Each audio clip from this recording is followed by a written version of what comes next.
João do Brasil é aqui, mês de junho. Seja bem-vindo e boa tarde. Eu não sabia, Jorge. Eu pensei que São João era em Caruaru, em Campina Grande. Não, está perdendo para a gente, presidente, está perdendo. Mas, Jorge, eu estou de forma muito prazerosa fazendo essa entrevista com você, porque fazia tempo que eu não vinha ao Maranhão. Verdade. E eu tenho discutido com o Brandão a necessidade da gente começar a colocar as obras que nós anunciamos, sabe, para acontecer, porque é muita coisa e o mandato é curto, ele nem acabou de ganhar, já está deixando, já está pensando em outra coisa. E eu acho que o Brasil tem uma dívida com o Brasil mesmo. Ou seja, durante os governos anteriores, eu poderia dizer, desde o impeachment da companheira Dilma Rousseff, é que esse país ficou paralisado. Só para você ter ideia, nós encontramos 87 mil casas do Minha Casa Minha Vida que tinham começado em 2012 e 2013 paralisadas. Ontem eu fui inaugurar em Fortaleza 416 casas que em 2018 elas estavam com 98% pronta. Era só entregar. Pois não entregaram. 6 anos depois eu fui entregar. Ou seja, sem dó e sem piedade do povo, que não pode ver as obras paradas. 6 mil creches paralisadas. Vários UBS, posto de saúde, unidade básica, ou seja, o país ficou atrofiado porque o país foi tomado por um momento único no Brasil, que era o momento da mentira, o momento da fake news, o momento da provocação.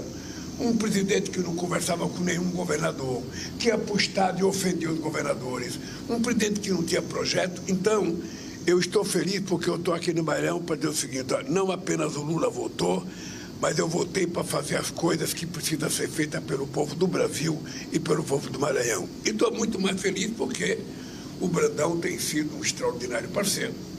Você sabe que até aqui o Estado tem 3 ministros e tem um ministro da Suprema Corte. Isso.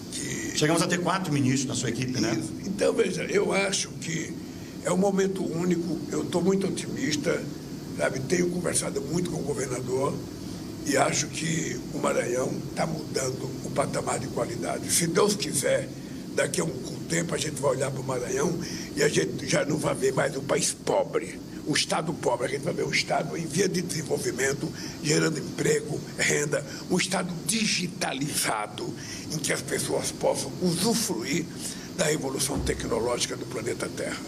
Apesar de estar no mês festivo, o senhor não veio a passeio, o senhor veio para trabalhar e para fazer anúncios importantes. O governador Carlos Brandão ontem já até deu algum spoiler do que vai ser anunciado, mas o que o senhor pode dizer para o povo do Maranhão, para o Estado do Maranhão, que vai, mais uma vez, essa parceria governo do Estado, governo federal vai ser anunciado? Jorge, eu estou vindo do Rio de Janeiro. Nós levantamos ontem, 5h30 da manhã, no Rio de Janeiro, fomos para o Ceará. Do Ceará, nós fizemos uma atividade imensa. Depois eu tive uma reunião com os 9 governadores do Nordeste. Depois nós fomos hoje de manhã em Teresina e agora aqui no Maranhão. Não tem tempo para passear. Não tem tempo para passear, é para trabalhar mesmo, porque o povo está precisando que a gente entregue as coisas. Então, o que nós viemos fazer aqui? Veja, nós vamos retomar, por exemplo, um programa que é o programa Luz para Todos. Nós vamos renovar a concessão do Porto de Itaqui, porque é um porto extremamente importante para o Maranhão e para o Brasil. Nós vamos começar outra vez, fazer com que uma coisa que o meu governador queria, que era uma tal de uma via litorânea, que não estava no PAC. Mas ele foi lá em Brasília, presidente Lula, eu não coloquei no PAC, mas a obra é muito importante para o Brasil, para o Maranhão. O povo do Maranhão merece. Tem um trânsito muito ruim, as pessoas não conseguem passar lá, demoram 3 horas para chegar em casa e tal. Aí falou comigo, eu falei, Brandão, eu vou tentar resolver isso. Vou conversar com o meu ministro, o Rui Costa. Aí de tarde, era um domingo, de tarde eu liguei para o Sarney e falei, presidente, eu estou a fim de ir na sua casa tomar um café com o senhor e com a dona Marli. Aí fui, levei 2 bolos, um bolo de fubá e um bolo de macaxeira, para tomar um café.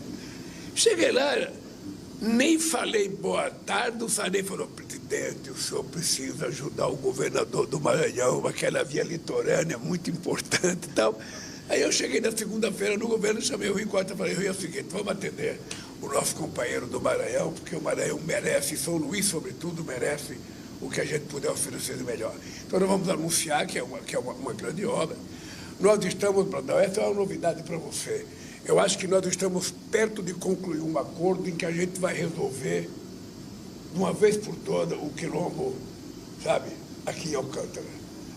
Está tendo um acordo com a FAB, a Advocacia Geral da União, e eu acho que nós vamos contemplar todo mundo e vai viver em paz naquela região, com as pessoas podendo pescar à vontade no mar, sem atrapalhar os foguetes e ter os foguetes atrapalhar eles.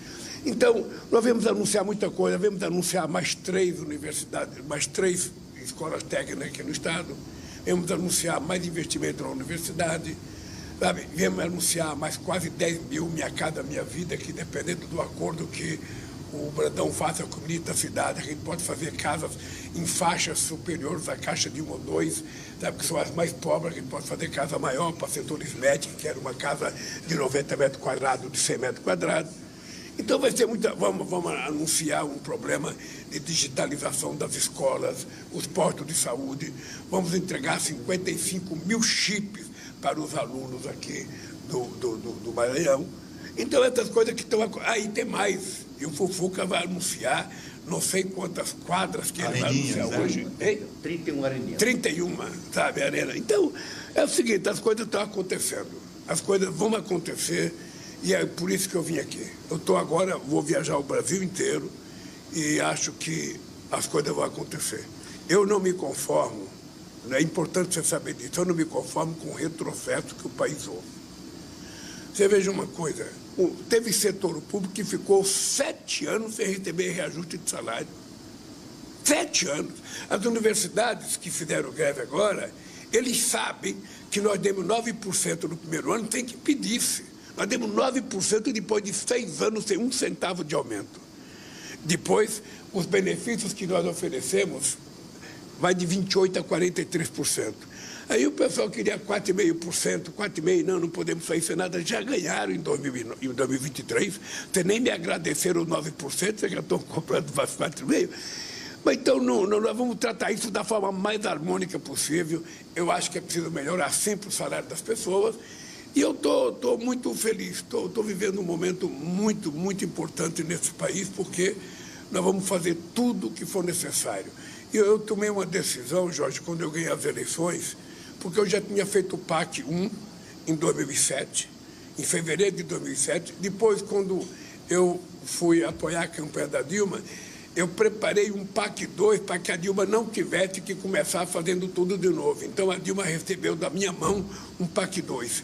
E ninguém deixou nada para mim, deixaram obras paralisadas do PAC 2. Então, quando eu assumi, eu falei, bom, a novidade é o seguinte, eu vou chamar os 27 governadores de estado em Brasília.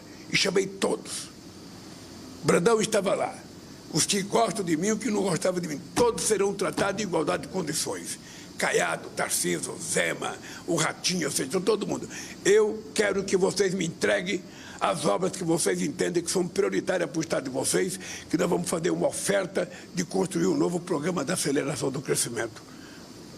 Os governadores fizeram a proposta, nós assumimos o PAC, que é de 1 trilhão e 700 bilhões para o Brasil, e só aqui no Estado do Maranhão é um PAC que prevê investimento de 94 bilhões de reais. Não é pouca coisa.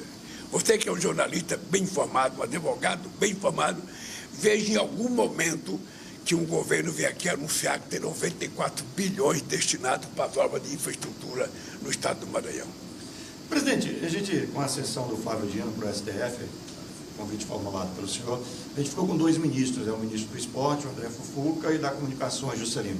A avaliação que dá para fazer dessas 2 pastas, comandada por 2 maranhenses, e tem até a Sônia Guajajara, mas como ela está deputada federal por São Paulo, queria que a gente... Não, mas a Sônia continua sendo maranhense, sabe? E deixa falar, Jorge, para você, eu tenho muito orgulho com as pessoas que eu convidei para trabalhar no governo. Por quê? Porque muitas vezes existe muito preconceito, fulano de tal é de um partido conservador, fulano de tal. Eu lembro que quando eu indiquei o Lobão para ser ministro de Minas e Energia, havia algumas pessoas do meu partido, mas o Lobão que era de extrema direita, tudo. Pois o Lobão, meu caro, foi uma figura excepcional do meu governo. Era um quadro político refinado para discutir qualquer assunto em qualquer área. E o mesmo acontece com os ministros hoje. Sabe, eu estou feliz com o Fufuca, estou feliz com o Juscelino e estou feliz com a nossa Sônia Guajajara. Você poderia me perguntar mais, tem um problema de indiciamento com o Juscelino. E deixa eu dizer uma coisa para você, com muita sinceridade. Eu tenho uma filosofia de vida que é o seguinte: para mim, todo cidadão é inocente até prova em contrário. Se o cidadão tem um pedido de indiciamento, e esse indiciamento ainda não foi concedido pelo Procuradoria-Geral e nem pela Suprema Corte, eu tenho que aguardar o processo. Você sabe o que eu falo para os meus ministros quando acontece uma denúncia contra eles? Eu chamo eles na minha sala e falo o seguinte: olha, a verdade absoluta só você que sabe. Ninguém sabe, é você e Deus. Então eu quero que você me diga, você fez ou não fez? Se você fez, meu caro, peça licença e vai embora. Se você não fez, brigue. Brigue, porque se a gente não brigar, a gente é destruído sem autodireito, sem o teu direito de defesa. E como eu sou um cara, e você é advogado, e sabe a importância da presunção de inocência, eu trabalho sempre com a ideia que nenhum ser humano é totalmente mau. Ele pode ter um lado mau, ele pode ficar mal, mas também tem coisa boa. Então, eu acho que o Juscelino está prestando um bom serviço no governo, está trabalhando com muito esse negócio de interconectar o Brasil todo, conectar o Brasil em todas as escolas públicas, em todas as redes de saúde, porque é disso que o Brasil precisa para poder dar um salto de qualidade e tratar bem o seu povo. Presidente, a gente está numa expectativa aqui muito grande, o governador Carlos Brandão tem trabalhado com isso, a bancada federal, em especial até o deputado Pedro Lucas, também do União Brasil, sobre a margem equatorial, que a gente está esperando que seja o novo pré-sal. Como é que está essa situação, presidente? Nós vamos explorar a margem equatorial. Não tem porquê você ter a Guiana, Suriname e Trindade e Tobago encostado à área que o Brasil tem. Você tem mais a Venezuela, que tem muito petróleo, ou seja, e o Brasil não vai deixar de certificar, porque por enquanto não é explorar. O que nós queremos é fazer um processo de medição para a gente saber se tem e qual a quantidade de riqueza que tem lá embaixo. E se tiver, nós temos uma coisa que é o seguinte: a nossa Petrobras é a empresa de maior competência tecnológica para explorar petróleo em águas profundas. Eu não esqueço nunca quando eu fui, sabe, anunciado do pré-sal. Fevereiro de 2007, entre o Gabriel e o Estrela na minha sala, presidente, encontramos uma mina de ouro a 5.000 metros de profundidade, na camada do pré-sal. Ou seja, você tem 2 quilômetros de água, você tem 2 quilômetros de terra, depois mais 2 quilômetros de sal, para depois chegar no petróleo. Aí, quando nós anunciamos, o que os pessimistas desse país diziam? Não, mas agora é show, mas não vai poder explorar, porque é muito caro, porque é muito, não sei das contas, não dá. A competência da Petrobras está trazendo hoje petróleo do pré-sal com a diferença de menos de $1 do barril de petróleo da Arábia Saudita, que é o caso na flor da terra. Numa demonstração, e depois não tem um incidente na Petrobras. A Petrobras é uma empresa altamente respeitada e nós, obviamente, que temos que compatibilizar isso com a questão ambiental. Agora, quando a gente fala margem equatorial, quando a gente fala, o pessoal fala, mas é perto da Amazônia. É o seguinte, é 575 quilômetros da margem do Amazonas. 575 quilômetros. Ou seja, como uma distância enorme, e a gente vai fazer isso com, primeiro, certificar, e depois, se a gente for explorar, como vai explorar e quais são os cuidados que nós temos que ter, porque eu acho que o combustível fóssil está entrando numa rota de colisão com a modernidade e as exigências do mundo. Eu acho que nós, no Brasil, temos outra chance extraordinária, Jorge, que é a transição energética. É mudar a matriz de energia para eólica, para solar, para biomassa, continuar com a nossa vida e o hidrogênio verde, que é o sonho de todos os governadores do Norte e do Nordeste. Então, quero dizer para vocês o seguinte, nós vamos estudar, sabe, o nosso pré-sal, sabe, na margem equatorial. Pode ficar certo que nós vamos explorar. Presidente, eu só falando há pouco em dólar, né? Eu li essa semana que teve uma desvalorização do real frente ao dólar, saiu da 7ª para a 5ª posição. Isso é algo que possa preocupar o governo? Olha, não preocupa o governo, porque quando você é governo e você tem um problema preocupante, você tenta mudar esse problema. Veja, nós estamos com um problema sério. Ô, Jorge, veja o negócio, eu já fui eleito presidente da República há 1 ano e 7 meses. E o presidente do Banco Central é um adversário político, ideológico e adversário do modelo de governança que nós fazemos. Ele foi indicado pelo governo anterior e faz questão de dar demonstração de que, olha, ele não está preocupado com a nossa governança, ele está preocupado com o que ele se comprometeu. Bem, nós estamos chegando ao momento de trocar o presidente do Banco Central. Então nós vamos ter que indicar ele, vamos ter que indicar outras pessoas, nós vamos ter que tirar ele e indicar outras pessoas. E eu acho que as coisas vão voltar à normalidade, porque o Brasil é um país de muita confiabilidade. O Brasil é o 4º país com reserva internacional do mundo. Uma reserva que começou no nosso governo em 2005, que nós chegamos a 370 bilhões de dólares de reserva. Mais do que nós na época, só a Arábia Saudita e os Emirados Árabes. Então, nós estamos tranquilos, ou seja, esse nervosismo especulativo que está acontecendo não vai mexer com a seriedade da economia brasileira. Os nossos bancos públicos estão emprestando muito dinheiro. O BNB, que não emprestava dinheiro para Estado e para município, está emprestando dinheiro.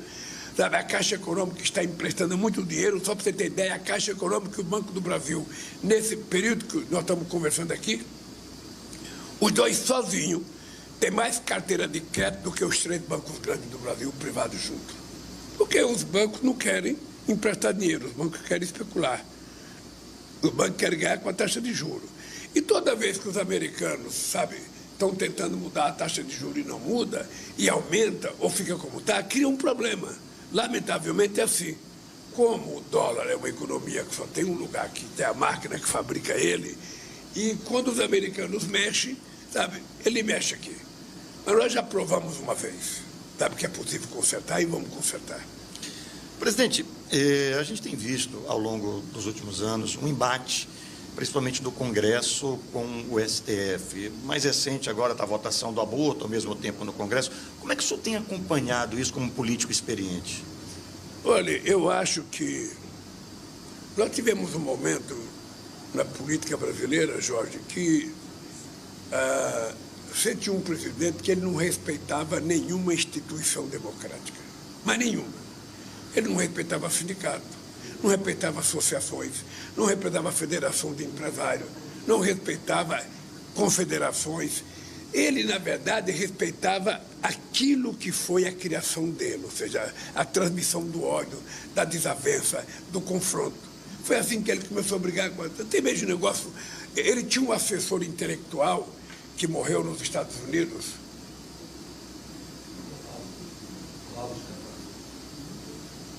Eu não lembro o nome o intelectual que morava nos Estados Unidos. Olavo de Carvalho. Olavo Carvalho. Bom, você que é intelectual não me assessora. Olavo de Carvalho vendia a ideia e tinha 55 milhões de seguidores que a Terra era plana. Então, esse tipo de gente governou o país, cara. Então, depois da gente ter provado no mundo inteiro que as urnas eletrônicas são as urnas mais seguras que tem, esse cidadão levantou suspeita na sociedade de que as urnas erravam e que ele perdeu as eleições por causa das urnas eletrônicas. Então, esse cidadão teve a Covid. A Covid tem uma base científica, a base científica dizia qual era o remédio que era para a Covid. Ele inventou um remédio, vendeu esse remédio, fez dos laboratórios das Forças Armadas, produziu um remédio que era proibido para o Covid. E teve quase 750 mil pessoas que morreram, metade poderia estar viva, se a gente tivesse feito as coisas corretas. Então, nós tivemos esse momento que foi criando um clima de instabilidade. Então, quem não pensava como eles era inimigo. E aí virou inimigo. Cada ministro da Suprema Corte... Ô Jorge, eu faço política há 50 anos. Eu não lembro, em algum momento, que alguém de esquerda agrediu a Suprema Corte. Que alguém ofendeu o ministro, eles xingam e vão na casa e fazem provocação. Isso não existia no Brasil. Então, nós estamos tentando reequilibrar a economia, a política brasileira. Essa loucura do cara que falou do aborto é uma coisa de uma insanidade tão grande, sabe, que o cidadão criar a ideia de quem foi vítima do aborto tem que pegar uma pena maior do que o cara que fez o aborto, do que o cara que praticou o aborto, é uma coisa impensável para uma pessoa de juízo perfeito. Então, nós temos que enfrentar esse debate, temos que discutir esse debate. Eu tenho dito para a bancada que defende o governo lá que a gente não pode ficar receoso, nós temos que ter coragem de debater, temos que ter coragem de discutir e divergir. Sabe? Foi assim, por exemplo, a questão da saidinha. Sim. Sabe, a questão da saidinha. Olha, a saidinha é uma coisa que já existe há muito tempo e muita gente sai para visitar a família, sabe, em determinadas épocas do ano. E eu acho que como a família, na minha cabeça, é a base elementar da construção de uma sociedade democrática, e você tem um filho preso, uma irmã presa, um irmão preso, um pai preso, olha, se esse cara não cometeu crime hediondo, se esse cara não cometeu estupro, qual é o problema desse cara que está cumprindo pena, vir visitar a família para a família ajudá-la a recuperar? Olha, nós que somos cristãos, defendemos tanto a família, como é que a gente tenta evitar que a família atenda uma pessoa que está necessitando da família? Porque quando você prende um cidadão, você prende na perspectiva de que você pode recuperá-lo. E se você pode recuperá-lo, nada melhor do que permitir que esse cidadão, de quando em quando, venha ver mulher, filho, venha ver marido, filho, venha ver pai, mãe. Ou seja, é uma coisa, uma coisa elementar. Mas aí a covardia fez com que as pessoas, não, porque a saidinha é para liberar preso, que muita gente foge e não volta, é mentira. Não tem muita gente que foge. Se tiver 1% é muito. Ou seja, a proporção de quem não vota é muito pequena. Então, como eu sou um cidadão, sabe, democrático, cristão, e tenho uma família maravilhosa, eu tenho 5 filhos, 8 netos, uma bisneta, sabe, eu, contra a vontade da minha bancada, que era contra o vetar, eu falei, eu vou vetar por uma questão de princípio. Quando eu morrer, o que vai ficar na minha biografia são as atitudes que eu tive, sabe, nesse país, no campo político. Então, estou muito tranquilo com relação a isso. Acho que tem um certo nível de ofensas pessoais dentro do Congresso Nacional. Uma semana dessa, eu liguei para o líder e falei, é preciso colocar um limite nas pessoas, porque as pessoas, daqui a pouco, vai acontecer uma desgraça dentro da Câmara ou do Senado. E acho que todo mundo está preocupado com isso. Mas o que nós temos que respeitar? Que essas pessoas que estão lá foram eleitas nas últimas eleições. Eu sempre fico rezando que nas próximas eleições o povo consiga melhorar o nível das pessoas que eles elegem. Falando em próximas eleições, ainda há pouco só até deu um spoiler, que o governador Brandão já está pensando, foi reeleito, já está pensando em outra eleição. E é uma coisa que aqui é muito, as pessoas não conseguem compreender. Não é só a figura do Lula, mas o PT sempre foi muito bem votado. Foi o senhor, foi a Dilma, foi o Haddad. E o PT não consegue ter grandes votações de deputado estadual, deputado federal aqui no Maranhão, e nunca teve um governador. Hoje, o atual vice do governador Carlos Brandão, Felipe Camarão, um homem de confiança também do governador. E se o Brandão, porventura, o governador, sair para senador, ele naturalmente será o governador do Estado e teria o direito de uma reeleição. É um objetivo, de repente, o PT passar também a administrar o Maranhão? Olha, deixa te explicar uma coisa. O PT, desde que começou a ter eleições presidenciais nesse país, o PT só tinha 9 anos de vida quando a gente disputou 89 com Collor, com Maluf, com Ulisses Guimarães, com Aureliano Chaves, com Afif Domingos, um monte de gente importante. Eu era o magrinho, eu era o metalúrgico que era candidato a presidente. Então, em 89, o PT foi o segundo colocado. Em 94, o PT foi o segundo colocado. Em 98, o PT foi o segundo colocado. Em 2002, o PT foi o primeiro colocado. Em 2006, o primeiro colocado. 2010, o primeiro colocado.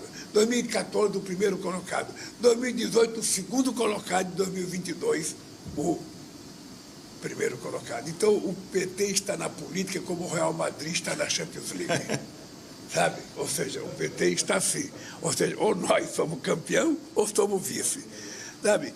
E eu acho que tem uma razão de ser. É porque o PT é o único partido nacionalmente organizado, que funciona como partido, que tem centralismo, que a direção nacional decide e as coisas acontecem. Os outros partidos não são partido nacional, são caciques tribais. Então você tem a tribo do Maranhão, a tribo de São Paulo, a tribo de Pernambuco, a tribo da Paraíba, a tribo do Espírito Santo, a tribo do Rio de Janeiro, mas o PT é um partido. O PT é um partido, o PT não tem só caciques locais. Eu lembro que quando o doutor Ulisses Guimarães foi candidato em 89, não havia ninguém que tivesse competência política que não imaginasse que o Ulisses Guimarães ia ser presidente da República pela pujança da aprovação daquela Constituição, dia 5 de outubro de 1988. E eu tenho o prazer de dizer para vocês, olha, eu estava lá como deputado constituinte, que era a única vez que eu quis ser deputado, foi essa. Eu falei, pô, quem é que vai ganhar desse senhor das diretas? Quem é que vai ganhar desse cidadão? O Ulisses Guimarães só teve 5% dos votos. Por quê? Porque nos estados as pessoas não apoiaram o Ulisses Guimarães. O Ulisses Guimarães me disse uma coisa, Brandão, que é triste. Me disse o seguinte, ô Lula, quando eu comecei a campanha, eu ia gravar programa de televisão, ia 100 pessoas comigo. Quando eu não cresci, Lula, eu às vezes ia sozinho, não tinha ninguém para me acompanhar. Então, o PT virou uma coisa grande. Se você fizer uma pesquisa em qualquer estado, em qualquer lugar, e você perguntar qual é o partido de preferência nacional, você vai perceber que o PT aparece com mais de 20 e o segundo colocado não aparece com 2. Porque não tem cultura. Não tem cultura política partidária no país. O Sarney que me disse uma vez, ô Lula, você tem que saber que o Brasil não tem cultura de partido nacional, os partidos são regionais. E é assim que esse país viveu até o surgimento do PT. E eu espero que a gente contribua para mudar para melhor a política brasileira. Presidente, eu queria lhe agradecer, o senhor tem um compromisso, obrigado pela gentileza de estar aqui, conversado com a gente. Vamos tomar uma última pergunta de futebol. Corinthians, cai ou não cai? Ô, Jorge, eu vou lhe contar uma coisa. Eu sou corintiano desde os 7 anos de idade. Quando eu cheguei de Pernambuco, em 1952, eu poderia ter virado santista, porque eu fui morar em Santos. Mas o Corinthians foi campeão do quarto centenário em 1954, eu virei corintiano. Tá? Eu sou fanático pelo Corinthians, mas, sinceramente, hoje eu estou mais maduro, sou menos fanático. A razão prevalece sobre a emoção, no caso do futebol. Eu acho que o Corinthians não se preparou. Não se preparou, sabe? Não se preparou. Então, o Corinthians, obviamente, que corre o risco de cair. O cara já está na zona de rebaixamento, não marca gol. Quando marca gol, 2 jogos, marcou 2-0 e deixou o adversário empatar. E 2 jogos com 2 gols contra, assim não é possível. Você não marca no gol do adversário e deixa os outros marcar no seu gol e você mesmo marca, não vai. Então, eu estou triste com o futebol brasileiro. Eu vou te contar uma coisa, Júlio. Eu assisto muito, a única coisa que eu vejo na televisão é futebol. Então, eu vejo o campeonato inglês, os melhores jogos. Eu vejo o campeonato espanhol, melhor, vejo o campeonato francês, acompanho a Bundesliga, sabe? Fico acompanhando o Bayer Leverkusen, o Borussia Dortmund, sabe? Fica acompanhando o Bayern de Munique, ou seja, e quando a gente vê esses times jogar no mundo, e depois você liga a televisão no Campeonato Brasileiro, é muito triste. Parece outro esporte, né? Cai, parece outro esporte, é isso, sabe? Então, eu acho que nós temos que evoluir. O Brasil teve uma coisa importante na Copa do Mundo, que o Brasil é hoje um dos países que tem a melhor qualidade de estádios desse país. Mas, lamentavelmente, o nosso jovem, que antigamente nascia no interior, ia jogar num time grande. E o primeiro sonho era ir para um time grande. Segundo sonho era ir para a seleção brasileira. Hoje não. Hoje o sonho de um jovem é, se for bom de bola, e jogar na Europa. Sabe, a seleção é o que menos importa. Eu estava vendo a seleção brasileira jogar esses dias, eu não conhecia nenhum jogador. Porque sai cedo, né? Então não há ligação entre a seleção e a sociedade brasileira. Era preciso que essa molecada viesse, tivesse um contato com o Brasil, o torcedor conhecesse ele. Não, mas não é. É convocado, está na reserva na Inglaterra. O outro é contratado, está na reserva na Espanha. É assim que é a seleção. Não são os melhores do Brasil como antigamente. Você chegava para escolher a seleção, terminava o Campeonato Brasileiro, você escolhe os melhores jogadores do campeonato e convoca para a seleção. Era assim que a gente fazia a seleção. Agora não. Agora quem é convocado é quem está no exterior. Não é mais quem está aqui no Brasil. Então, esse dia eu encontrei com o presidente da CBF e eu falei, pelo cara, está na hora de vocês fazerem um teste. Está na hora de terminar o Campeonato Brasileiro, vocês convocarem uma reunião, convocarem uma seleção com os 22 melhores jogadores brasileiros. Faça uma enquete na imprensa esportiva e vamos escolher o melhor goleiro, o melhor lateral esquerdo, o melhor ponta esquerda e vamos montar um time nosso, das pessoas que não esqueceram de falar português, das pessoas que sabem que tem favela, que tem desgraça, que tem, sabe? Então, eu acho que é um pouco isso. Eu acho que a gente está perdendo identidade. Sabe? Eu lembro de uma cena, eu vou terminar isso agora, na Copa do Mundo de 2006. O Ronaldinho estava no auge da carreira dele no Barcelona. O Ronaldinho fazia de tudo e um pouco mais. Aí eu lembro de uma frase que não sei se foi o irmão dele que falou, já vê essa coisa da seleção atrapalhar a vida do meu irmão. Ou seja, ir para a seleção era atrapalhar a vida de um cara, sabe, que queria fazer publicidade. Depois o Felipão esteve conversando comigo, ele falou, Lula, o problema é que esses jogadores passavam metade do tempo fazendo publicidade, gravando filme, sabe? Não era mais aquele desejo. Eu lembro que o Zagallo representou muito, o Felipão, né? Me contou uma coisa que é o seguinte, Lula, eu fiz um acordo com a Globo, aquela jornalista da Globo que cobriu a Copa de 2002. Eu fiz um acordo com a Globo me mandava, sabe, imagens, sabe, de índios, imagens dos indígenas, sabe, no lugar, na comunidade deles, de gente na favela se mobilizando. E na hora do jogo, na pré-eleição, eu mostrava aquilo para o jogador, dizia, é para esses aqui que você tem que ganhar a Copa do Mundo. É para esses que você tem que jogar. Não é para o patrocinador, sabe? Então, eu acho que eu sou mais crítico ao futebol brasileiro hoje, porque é menor, lamentavelmente é menor. Presidente, obrigado pela gentileza. Obrigado a você, Jorge, foi um prazer imenso ter essa conversa aqui. Quando você quiser ter uma conversa comigo, não se faça de rogado, não. Pega o telefone e liga para o meu assessor de imprensa. Olha, eu queria colocar o Lula agora.